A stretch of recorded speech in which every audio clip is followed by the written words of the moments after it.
येत्या 3 ते 4 महिन्यात स्थानिक स्वराज्य संस्थांच्या निवडणुका विधानसभेप्रमाणे महाविजय मिळवायचा आहे। भाजपच्या महाअधिवेशनातून फडणवीसांनी पालिका निवडणुकांचं रणशिंग फुंकलं।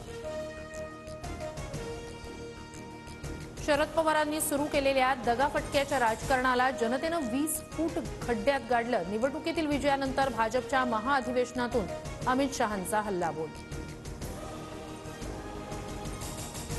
2019 मध्ये उद्धव ठाकरेंनी बाळासाहेबांचे विचार सोडले, दगाफटका करून मुख्यमंत्री झाले। ठाकरेंना राज्यातील जनतेनं त्यांची जागा दाखवली, अमित शहांची टीका।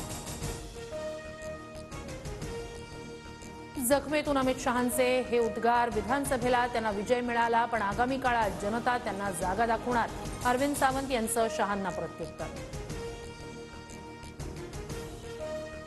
श्रद्धा आणि सबुरीचा अर्थ समजला नाही, त्यांची हालत बुरी झाली। मुख्यमंत्री फडणवीसांचा नाव न घेता विरोधकांना टोला।